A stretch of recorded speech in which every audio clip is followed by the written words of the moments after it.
আলহামদুলিল্লাহ আজকে প্রথম রোজা রেখেছিলাম। আর আজকের ভিডিও হয়েছে মঙ্গলবারের, আমার হয়েছে ভিডিও জমা আছে, তাই আর রোজার আর কি রমজানের কোনো ভিডিও এখন পর্যন্ত শেয়ার করতে পারি নাই।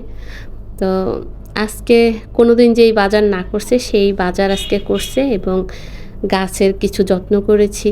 তো সব কিছু নিয়ে আমার আজকের ভিডিও। হ্যালো এভরিওয়ান, আসসালামু আলাইকুম। কেমন আছো তোমরা সবাই? আমি তো আলহামদুলিল্লাহ ভালো আছি। তো এটা কিন্তু মঙ্গলবারের ভিডিও ছিল। তো ওই যে বললাম প্রথমেই আমার অনেক ভিডিও জমা আছে, কারণ কিছুদিন তো আমি ভিডিও দিয়েছিলাম না, যদিও বানায় বানায় রাইখা দিছিলাম, আমি হয়েছে শেয়ার করি নাই, মন ভালো ছিল না সেই জন্য। অনেক আপুদেরকে দেখলাম যে রমজানের ভিডিও দিয়ে দিছে, আমি হয়েছে এখনও আর কি রেডি করতে পারি নাই। এই ভিডিওটা হয়েছে রেডি করে রাখছিলাম, তো তাই হয়েছে দিয়ে দিতেছি। আর এমনি তো ওই যে সারাদিন রোজা ছিলাম, তো সময় পাই নাই ভয়েস দিতে। আজকে ভেবেছিলাম ভিডিও দিব না, তারপর আবার ভাবলাম যেহেতু ভিডিও রেডি করা আছে তাহলে অল্প করে শেয়ার করি। তো সেই জন্য আবার ভয়েস দিতে বসে গেছি। তো শেয়ার করতে করতে কয়টা বাজে তাও শিওর জানি না। এই তো সকালে নাস্তা খাওয়া শেষ করে বিছানাপত্র সব কিছু গুছাই নিছি, তারপর হয়েছে বারান্দায় আসছি। তো প্রতিদিন আমি এই কাজগুলো করি, এক এক করে সিরিয়াল ধরে আমি কাজ করতে থাকি। দেখা যায় কখন শেষ হয় আসলে বলা যায় না, বাবুরে নিয়ে আস্তে ধীরে কাজগুলো করি। তো দেখা যায় আস্তে আস্তে কাজ করতে করতে হয়ে যায়। এইদিকে পাখিরে পানি খাবার দিতে আসছিলাম, এসে এই যে অবস্থা কি করছে, একটা গাছ ফেলে দিয়ে জান্নাত হইছে, মাটিগুলারে নামায় ফালাই দিচ্ছে। আবার এগুলারে কি করব এখন, যেহেতু ফালাই দিচ্ছে কি করা যাবে। তারপর আবার এই গাছটাকে ভালো করে আবার লাগিয়ে দিলাম আর জায়গাটা জায়গায় রাইখা দিলাম। আসলে এই বারান্দায় একটু রোদ কম, আর এই পাশের বারান্দায় হয়েছে একটু রোদ বেশি। তারপরেও আর এখানে গাছগুলো এই যে উপর নিচ করার কারণ হয়েছে একটা, সিরিয়াল দিয়ে যদি রাখি তাহলে দেখা যায় আরও বেশি হয়তো সুন্দর লাগবে, এভাবেও আমার কাছে ভালো লাগে। আর এখানে এই যে আমাদের ওই পাশে যে বাড়িটা দেখা যায় ওইগুলা হয়েছে উপরে ফ্ল্যাট মানুষ থাকে, কিন্তু নিচে তাদের উপরে হয়েছে কারখানা, প্লাস্টিকের কারখানা। দেখা যায় ছেলেরা এখানে এসে দাঁড়ায়, তারপরে ওই যে বাসায় মানুষরা থাকে ওইখানেও দেখা যায় ছেলে মানুষ এসে বারান্দায় দাঁড়ায়, তখন হয়েছে সরাসরি একদম আমাদের রুমের ভিতরে চোখ পড়ে। তাই আমি গাছগুলোর হয়েছে একটু উপর নিচ করে দিছি যেন কম দেখা যায়। আমি এইখানে হয়েছে আরও গাছ দিব, কিন্তু এখন আমার কাছে টপ নাই, তাই হয়েছে বাড়াইতাছি না। আমি হয়েছে এখান থেকে একদম গাছ দিয়ে ভরাই ফেলবো যেন একটু কম দেখা যায়। এমনি তো আমি পর্দা দিয়ে রাখি, কারণ রুমের ভিতরে আমি হাঁটাচলা করি আর পর্দা বেশিরভাগ দিয়ে রাখি। যখন হয়েছে আমি বারান্দায় আসি তখন হয়েছে পর্দা সরাইয়া তারপর আসি। মাঝে মাঝেই দেখি ওই পাশ থেকে একজন ভাইয়া দাঁড়াই থাকে, তারপরে এই যে কারখানার লোকগুলো এদিকে তাকায়, তো সেই জন্য এই পাশের পর্দাটা আমি বেশিরভাগ দিয়েই রাখি। তো এই বারান্দার কাজ শেষ করে পাখিরে হয়েছে গাজর দিয়ে দিছি। আর মাশাআল্লাহ একজন হয়েছে ডিম পাড়তাছে, ডিম নিয়ে বসে গেছে। তো ওরা খাইতে থাক, আর আমি এবার হয়েছে এখানে আসছি। এই গাছগুলো ফ্রিজের উপরে ছিল, কয়দিন হয়েছে ধোবো করে আর হয়ে ওঠে না। আজকে ভাবলাম ধুয়েই দেই, এখনও জান্নাতের বাবা বাজার নিয়ে আসে নাই, সেও চলে আসবে। এখানে পাথরগুলো ধুয়ে দিলাম, তাও ভালো পরিষ্কার হয় নাই। আমাদের বাসায় না অনেক ময়লা, পাথর হোক আর এটা সেটা হোক, এমনিতেই অনেক অনেক পরিমাণ ময়লা হয়ে যায়। আমি কিন্তু হুইল পাউডার দিয়ে খুব সুন্দর করে কষলে ধুয়ে যতটুকু সম্ভব ততটুকু পরিষ্কার করছি। তারপর এখানে দিয়ে দিলাম, শুকাইতে থাক। বিকালবেলা একে আবার জায়গায় দিয়ে দেবো, ঝাড়ের ভিতরে রাখা। তারপর যদি ছোট্ট আর কি ঝাড়টা রাখি, গাছের ঝাড়, তাহলে আর দেখা যায় নড়ে না, তা পাথর ছাড়া রাখলে নড়া যায়। এই দিকের গাছগুলোও মাশাআল্লাহ অনেক সুন্দর লাগে আমার কাছে। আর এই বারান্দায় রোদ বেশি। এখানে হয়েছে আমি গাছ বাড়ানোর জন্য একটা মানি প্ল্যান্টের লতা কেটে এখানে বসাইছি, বড় টপ পরে দিয়ে দেব। আর এখানে এখনও এই ফুলগুলো বেঁচে আছে, কারণ আমি উঁচায় রাখছি আর জান্নাত ধরতে পারে না, সেই জন্য।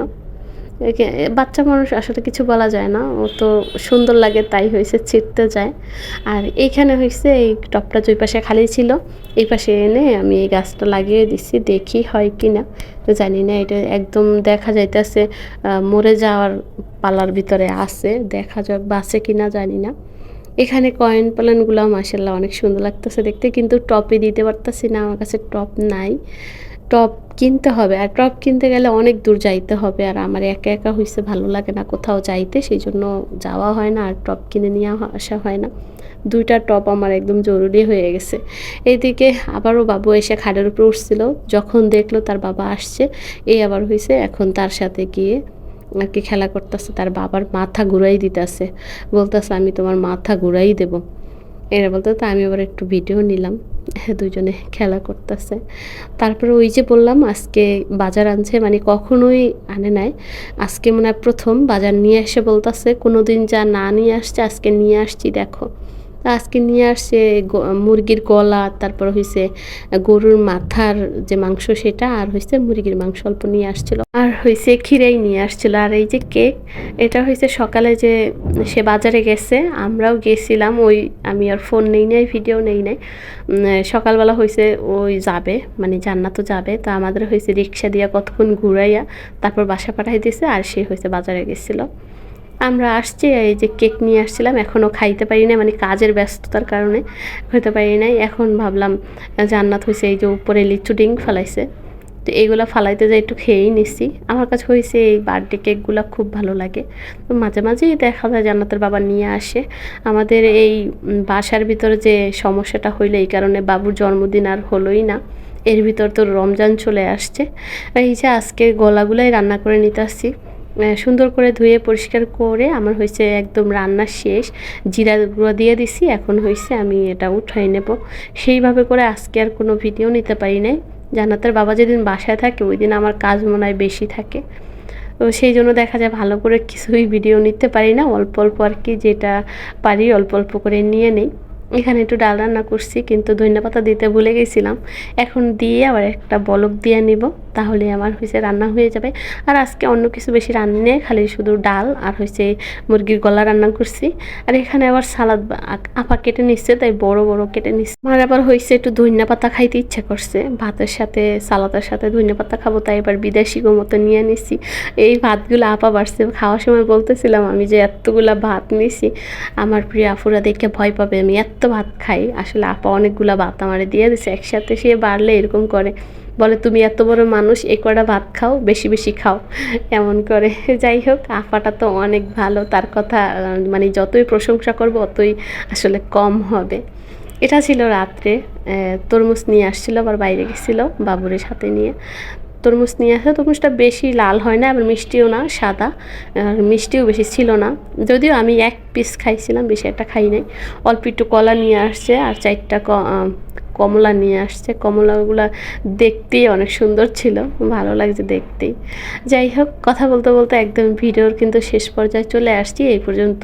প্রিয় আফুদেরকে বলেই নেই আমার ভিডিওতে লাইক দেওয়ার কথা, হয়তো ভুলে গেছে, মনে করে এখন কিন্তু লাইক দিয়ে দিবে। হ্যাঁ, নতুন বন্ধু হলে অবশ্যই আমার চ্যানেলটা পেজটা ফলো দিয়ে দিবে। হ্যাঁ, আর এই তো তরমুজগুলো সুন্দর করে কেটে নিলাম, এখন হয়েছে খেতে চলে যাব, আর খেতে খেতে এখান থেকে বিদায় নেব। তো সবাই ভালো থাকো, সুস্থ থাকো, আমাদের জন্য দোয়া করো। তো আবারও একটা কথাই বলবো, ভিডিওতে এখনও লাইক না দিলে অবশ্যই লাইক দিয়ে দেবে, আর ভিডিওটা কন্টিনিউ করবে। আল্লাহ হাফেজ।